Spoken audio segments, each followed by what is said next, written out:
नमस्कार साथियों, आपका स्वागत है राजपथ में।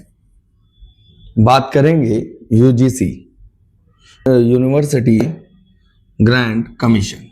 जी हाँ, लगातार बहुजन समाज में जिस तरीके से इस बात की चर्चा बनी हुई है यूजीसी की नई गाइडलाइन पर, और वहीं तमाम ऐसे लोग हैं जिनको इस गाइडलाइन से आपत्ति है।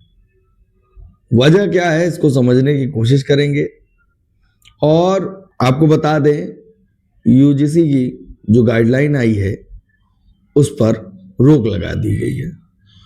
माननीय सुप्रीम कोर्ट के द्वारा इस गाइडलाइन पर रोक लगाई गई है और सरकार से इस पर बयान भी मांगा गया है। यूजीसी की नई गाइडलाइन जो आई है उस पर रोक लगाई गई है। अभी पुरानी गाइडलाइन पे काम किया जाएगा। ये सुप्रीम कोर्ट की तरफ से आदेश जारी हुआ है। इतना ही नहीं, हम आपको बता दें यूजीसी की जो गाइडलाइन आई है उसको राजनीतिक स्टंट तमाम लोगों के द्वारा कहा जा रहा है। सोशल मीडिया पर आप जाकर देखेंगे, एक्स, फेसबुक, व्हाट्सएप, यूनिवर्सिटीज में इस गाइडलाइन को लेकर लोग प्रतिक्रिया दे रहे हैं।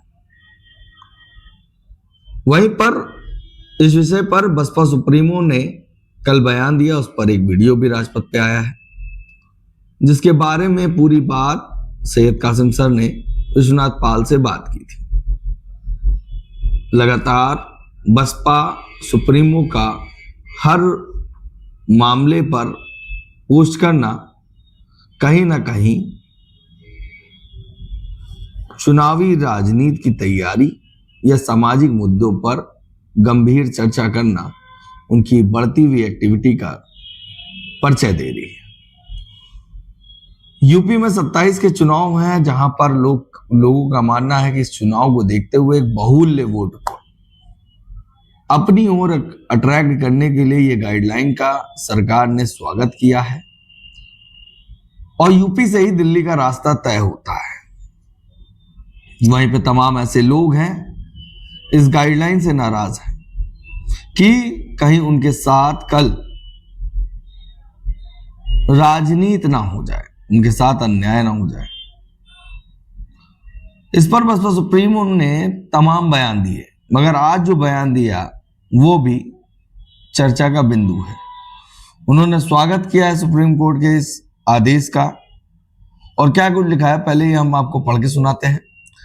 फिर इसके बाद बसपा की आजमगढ़ की जिम्मेदारी संभाल लें डॉक्टर इंदु चौधरी ने क्या कुछ कहा है वो हम आपको सुनाएंगे। डॉक्टर इंदु चौधरी पेशे से प्रोफेसर हैं। बनारस हिंदू यूनिवर्सिटी, तमाम ऐसी यूनिवर्सिटीज हैं जिसमें एक प्रतिष्ठित यूनिवर्सिटी कह सकते हैं, या कहते हैं एक लोगों में चर्चित यूनिवर्सिटी बीएचयू से प्रोफेसर हैं। बसपा सुप्रीमो के एक्स के पोस्ट के बाद उन्होंने भी इस पर बयान दिया है। उनसे बात की गई, बसपा सुप्रीमो ने जो कुछ कहा उस बात का स्वागत भी किया है। उन्होंने कहा है बसपा सुप्रीमो ने सही मुद्दे सामने रखे। क्या कुछ कहा वो भी हम आपको सुनाएंगे।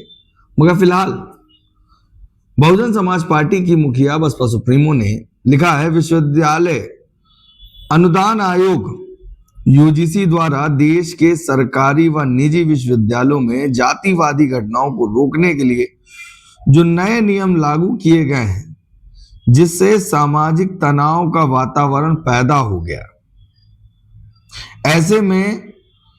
ऐसे वर्तमान हालात में मद्देनजर रखते हुए माननीय सुप्रीम कोर्ट का यूजीसी के नए नियम पर रोक लगाने का आज फैसला उचित है। जिस तरह से तमाम धरने प्रदर्शन हो रहे हैं, तमाम मामले सामने आ रहे हैं, जिसको लेकर कहीं ना कहीं एक बड़ी संख्या का पक्ष ये बोल रहा है कि ये सही हुआ है, क्योंकि लगातार अत्याचार के मामले यूनिवर्सिटीज और कॉलेजेस में देखे जा रहे हैं। उसके लिए कमीशन बनाना, मगर कई ऐसे भी लोग हैं, या कह सकते हैं 10% के करीब ये लोग हैं, और वो इसका बाइकआउट कर रहे हैं, सरकार पे तंज कस रहे हैं। मगर जिस तरह से प्रदेश में लगातार प्रदर्शन हो रहा है उसके लिए सुप्रीम कोर्ट का ये फैसला बहुत ही जरूरी था। जबकि अब इसके बाद बसपा सुप्रीमो लिखती हैं, जबकि देश में इस मामले में सामाजिक तनाव आदि का वातावरण पैदा ही नहीं होता अगर यूजीसी नए नियम को लागू करने से पहले सभी पक्ष को विश्वास में ले लेती। जो सवाल और जवाब इस वक्त खड़े हो रहे हैं और तमाम मामले देखे जा रहे हैं, अगर इस फैसले को लाने से पहले लोगों के बीच में इस मुद्दे को रख देते, उसकी चर्चा कर लेते, थिंक टैंक से बात हो जाती, लोगों के बीच में इसके बारे में परिचय दे दिया जाता है, तो तमाम बिंदु निकल के सामने आते हैं और लोग इसका स्वागत करते हैं। अगर यूजीसी नए नियम को लागू करने से पहले सभी पक्ष को विश्वास में ले लेती और जांच कमेटी आदि में भी अपर कास्ट समाज को नेचुरल जस्टिस के अंतर्गत उचित प्रतिनिधित्व दे देती।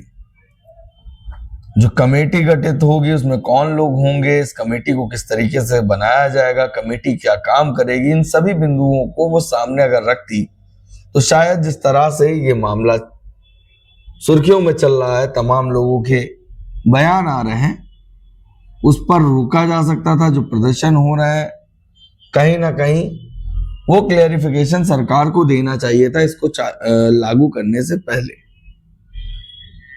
तो लगातार इसकी तैयारी ना करना, लोगों के बीच बात ना रखना,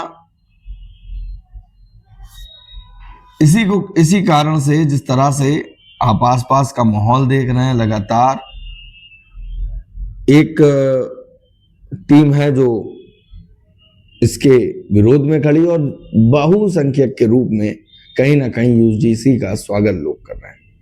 मगर ये तनाव आपसी गंभीर मुद्रा में ना चला जाए और कहीं ना कहीं आपसी भेदभाव ना पैदा कर दे और देश में एक बड़ी संख्या में कोई बड़ा प्रदर्शन ना हो जाए या किसी घटना का कारण ना बन जाए, जो बात कल भी एक्सपोस्ट पे बसपा सुप्रीमो ने कहीं ना कहीं संकेत दिया था।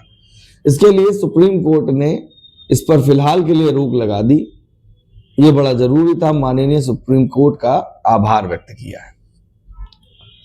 अब इस विषय पर एक प्रोफेसर क्या सोचता है,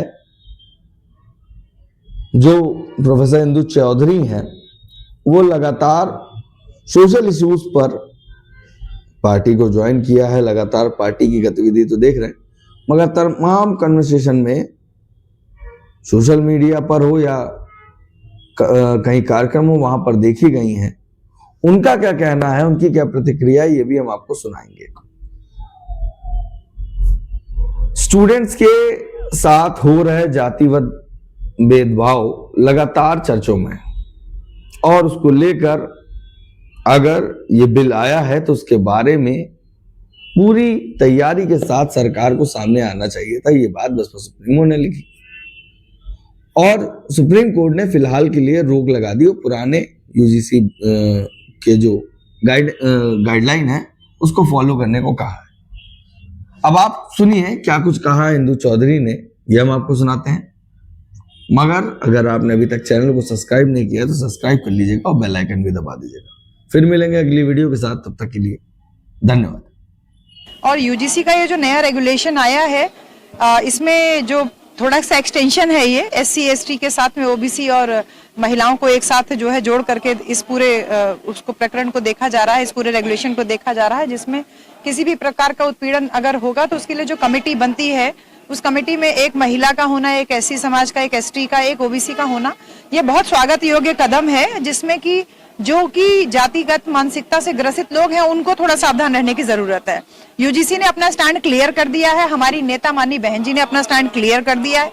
बहुजन समाज के लोग और सर्वजन समाज के लोग जो भी इस तरीके के भेदभाव नहीं करते हैं, उन्होंने भी अपना स्टैंड क्लियर कर दिया है। वो सब इस यूजीसी रेगुलेशन के पक्ष में है और हमें लगता है कि एक आम जनमानस जो कि भारत के संविधान में आस्था रखता है, समता, स्वतंत्रता, न्याय, बंधुत्व की भावना रखता है, उसमें विश्वास रखता है, उसको इस यूजीसी के इस रेगुलेशन का स्वागत करना चाहिए।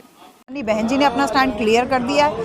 बहुजन समाज के लोग और सर्वजन समाज के लोग जो भी इस तरीके के भेदभाव नहीं करते हैं, उन्होंने भी अपना स्टैंड क्लियर कर दिया है। वो सब इस यूजीसी रेगुलेशन के पक्ष में है और हमें लगता है कि एक आम जनमानस जो कि भारत के संविधान में आस्था रखता है, समता, स्वतंत्रता, न्याय, बंधुत्व की भावना रखता है, उसमें विश्वास रखता है, उसको इस यूजीसी के इस रेगुलेशन का स्वागत करना चाहिए।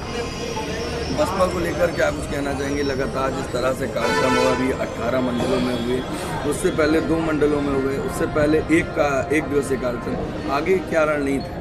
ट्रेलर देखते रहिए, पिक्चर आपको 27 में दिखाएंगे। यही छोटा सा आपके लिए जवाब है, क्योंकि 9 अक्टूबर को जो कार्यक्रम हुआ था, राज्यव्यापी कार्यक्रम, वो रैली नहीं था, राज्यव्यापी कार्यक्रम था, जो कि एक रैली के रूप में तब्दील हो गया। जस्ट इमेजिन कि एक बार माननीय बहन जी रैली का आह्वान कर देंगे तो मुझे लगता है कि लखनऊ की सारी सीमाएं जो है जाम हो जाएंगी। और उसके बाद माननीय बहन जी का जो जन्मदिन मंडल स्तर पे जो मनाया गया और जिस प्रकार से भीड़ दिखी, वो रियल भीड़ थी, वो कहीं से प्रायोजित भीड़ नहीं थी। प्रायोजित भीड़ हमने उसके बाद की देखी, तमाम मैदानों में लोग ड्रोन से फोटोज ले करके दूर दूर चेयर लगा करके और आर्टिफिशियली भीड़ को क्रिएट करने का जो कोशिश कर रहे थे, हमने वो भी देखा और हमने अपनी रियल भीड़ भी देखी। तो ये ट्रेलर देखते रहिए, ये भीड़ नहीं है, ये बहुजन समाज का जो ये कह दीजिए कि जो सोया हुआ था उसको वापस जागृत अवस्था में वो आ गया है 9 अक्टूबर के बाद। और जब जब माननीय बहन जी आह्वान करेंगी, जब जब माननीय बहन जी का निर्देश होगा, अभी आपने महाराजगंज का जिला स्तरीय कार्यक्रम देखा, उसमें भी आपने देखा कार्यकर्ता का जोश और जुनून एकदम आसमान पे था। उसी प्रकार से प्रत्येक जिले में इस प्रकार की मीटिंग आयोजित हो रही है और लगातार बसपा का ग्राफ बढ़ रहा है। माननीय बहन जी ने ब्राह्मण समाज के लिए जो वक्तव्य दिया, जो बात कही, वो बिल्कुल 100% सही है और उससे भी सर्व समाज में एक अच्छा मैसेज जा रहा है और सर्व समाज बहुजन समाज पार्टी से लगातार जुड़ रहा है, लगातार मिलने का कार्यक्रम जारी है, पार्टी ज्वाइन करने का कार्यक्रम जारी है और साथ ही साथ टिकट फाइनलाइजेशन का भी कार्यक्रम लगातार जारी है। पूर्वांचल हो या पश्चिम हो, यूपी में लगातार जिस तरह से बहुजन समाज पार्टी में मुस्लिम समाज जो है, वजह क्या निकल के आ रही है? लगातार आप आजमगढ़ में बनी हुई हैं, क्या मुस्लिम समाज ने देख लिया, 2024 का चुनाव देख लिया, इसके पहले 19 का चुनाव देख लिया, विधानसभा का, लोकसभा का चुनाव देख लिया, 80-80, 90-90% वोट इकट्ठा एक तरफा समाजवादी पार्टी को करके देख लिया। बार बार वही एक नारा कि भाजपा को रोको, भाजपा को रोको, भाजपा को हटाओ, वो नारा काट की घाटी बार बार नहीं चढ़ती है। तो 1-2 बार तो चढ़ गया, लेकिन बार बार नहीं चढ़ती। मुस्लिम समाज ठगा हुआ महसूस कर रहा है, क्योंकि उसने इस बात को देखा कि जब जब वो बहुजन समाज पार्टी से 20%, 30% भी जुड़ा तो उसको सम्मान भी मिला और बहुजन समाज पार्टी की सरकार भी बनी। लेकिन जब जब वो एक तरफा समाजवादी पार्टी की तरफ रुख किया, भारतीय जनता पार्टी और स्ट्रांग हुई है। नारा जरूर उन्होंने दिया कि भाजपा को रोको, लेकिन असल बात है कि भाजपा को रोकने का सामर्थ्य केवल और केवल बहुजन समाज पार्टी में, और यही वजह है कि माइनॉरिटी अब अपना मन बना चुका है। और आपने देखा कि पूरे उत्तर प्रदेश में पहला जो टिकट फाइनल हुआ हमारे लालगंज लोकसभा में, दीदारगंज विधानसभा का आजमगढ़ में जो एक माइनॉरिटी के ही प्रत्याशी वो फाइनल हुए हैं। तो इस प्रकार से बहुजन समाज पार्टी का ग्राफ जो है माइनॉरिटी समाज के बीच में बढ़ रहा है, उनका भरोसा बढ़ रहा है, क्योंकि माननीय बहन जी कहती नहीं, उनकी कहनी और कथनी में कोई फर्क नहीं है और इस बात को माइनॉरिटी समाज महसूस कर रहा है। इसी वजह से माइनॉरिटी समाज लगातार बहुजन समाज पार्टी की तरफ रुख कर रहा है। आखिरी सवाल यूजीसी को लेकर है, आखिरी सवाल। आप बीएचयू में आप प्रोफेसर हैं, तमाम मामले देखे होंगे, वहीं पर कई और भी यूनिवर्सिटी हैं जिसमें आप कन्वर्सेशन में गई हैं पहले भी। तो जिस तरह से मामला हो रहा है उसमें तमाम ऐसे लोग हैं जो 10% लोग हैं, उनका कहना है कि इससे जो एससी समाज के, एसटी समाज के लोग हैं वो लोगों पर दबाव बनाएंगे। इसको कैसे आप देखते हैं? देखिए, ये एक भ्रामक तथ्य है जो फैलाया जा रहा है। ये एससी एसटी समाज क्यों एक दबाव बनाएगा जब उसके पास SC ST prevention of atrocity act 1989 पहले से ही है। हमारे पास अत्याचार निवारण अधिनियम 1989 पहले से ही है हमारे पास। तो उसमें ये बेमानी बात है कि ये यूजीसी रेगुलेशन, ये कोई एक्ट नहीं लाया है यूजीसी रेगुलेशन लाया है। रेगुलेशन का मतलब होता है एक मापदंड तैयार किया, उसने एक नोटिस जारी किया है कि ये होगा। अगर कोई जातिगत उत्पीड़न इस तरीके से होता है या स्त्री के साथ में, महिला के साथ में कोई इस प्रकार का उत्पीड़न होता है तो उसकी ये गाइडलाइन है कि इसको इतने नियत समय में पूरा होना चाहिए। दंड का जो प्रावधान है, उसके जो मेंबर्स की जो पॉलिसी है, वो सब कौन कौन रहेगा, जो मेंबर्स का प्रावधान, वो सब उसने क्लियर किया है। तो ये एक तरीके से भ्रामक फैलाया जा रहा है। समाज में रोष और समाज में वैमनस्यता एक तरीके से पैदा की जा रही है। जातिगत उत्पीड़न पहले भी होता रहा है और हमेशा से, सदियों से होता ही रहा है। और अब जब विश्वविद्यालयों में इस प्रकार की घटनाएं आ रही हैं और यूजीसी ने संज्ञान लेते हुए उसको नए कलेबर में उसको पेश किया है, तो निश्चित रूप से इसको समाज को स्वागत करना चाहिए। जो लोग इस प्रकार की बातें कर रहे हैं वो केवल भ्रम फैला रहे हैं, इसके अलावा उनका और कोई उद्देश्य नहीं है।